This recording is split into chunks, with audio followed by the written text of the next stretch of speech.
नमस्कार दोस्तों, अल्फाजा डायरी वाडीएस में आपका स्वागत है।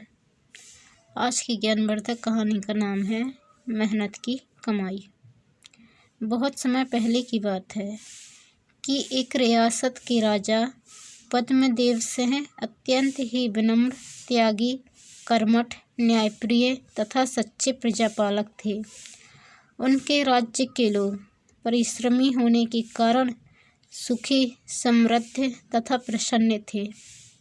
समय आने पर राजा बूढ़ा हो गया और उसने राज्य का कार्यभार अपने 2 युवा बेटों ब्रह्मदेव और शक्तिदेव को सौंप दिया। कुछ समय पश्चात ही वह स्वर्ग सिधार गया। बड़ा बेटा ब्रह्मदेव बहुत ही विलासी तथा आलसी था और वह परिश्रम करने में विश्वास नहीं करता था। वह खाने पीने में भी नौकरों पर निर्भर हो गया। उसका छोटा भाई शक्तिदेव उनके विपरीत था, क्योंकि वह सारा काम स्वयं करता था और किसी की सहायता न लेता था।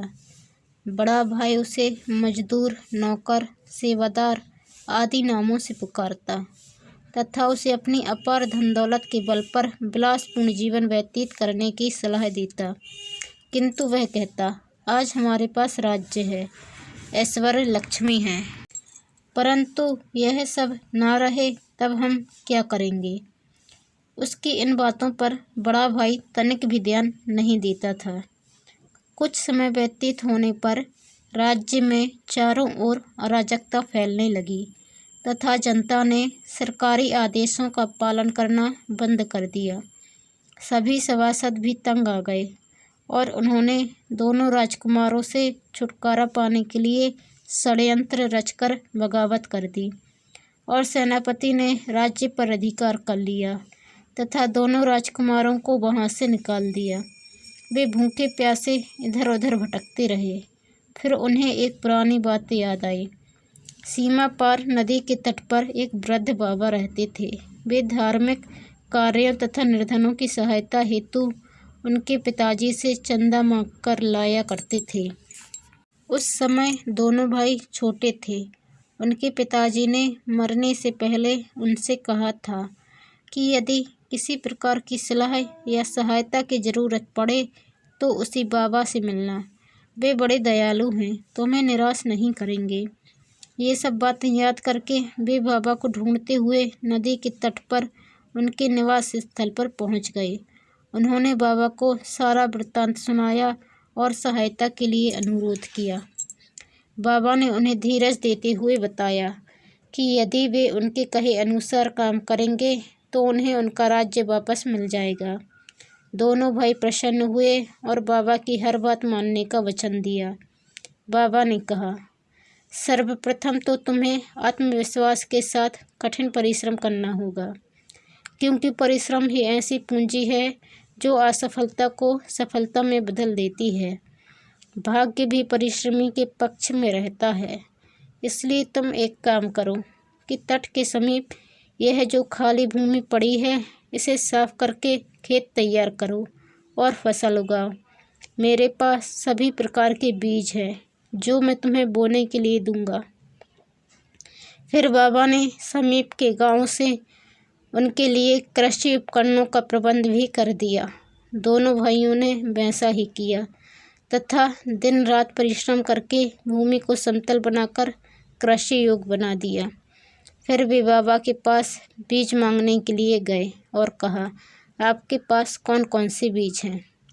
बाबा ने उत्तर दिया, मेरे पास राज्य रियासतों के बीज, सोने चांदी महलों के बीज, जागीरों के बीज, अनाज के बीज आदि असंख्य और विशेष बीज हैं। दोनों ने सोचा कि हम साधारण अनाज के बीज लेकर क्या करेंगे, क्यों ना राज्य के बीज मांगे। उन्होंने जब राज्य के बीज मांगे तो बाबा ने कहा, अच्छी तरह सोच लो, क्योंकि एक राज तुम पहले ही गंवा चुके हो। उन्होंने कहा, हम अब परिश्रम करके जी जान से उसकी रक्षा करेंगे। बाबा ने उन्हें बीज देकर कहा कि वे दिन रात खेतों में ही रहें। उन्होंने वैसा ही किया। समय पर फसल पककर तैयार हो गई, किंतु उन्हें आश्चर्य व दुख हुआ जब उन्होंने देखा कि फसल तो साधारण अनाज की थी, वे निराश होकर बाबा के पास गए और अपनी व्यथा सुनाई। बाबा ने प्यार से उन्हें समझाया, देखो, मेहनत से ही राज्य बनाया जाता है।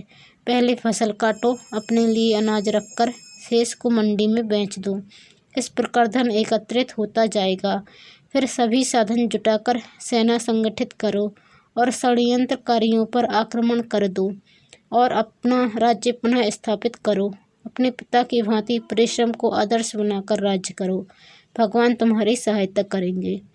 उन्होंने ऐसा ही किया और कुछ ही समय बाद सेनापति से अपना राज्य फिर से प्राप्त कर लिया। अब दोनों भाई परिश्रम का पर्याय बन चुके थे और इसी के बल पर जनता का मार्गदर्शन करते हुए एक शक्तिशाली और समृद्ध राज्य की स्थापना हुई।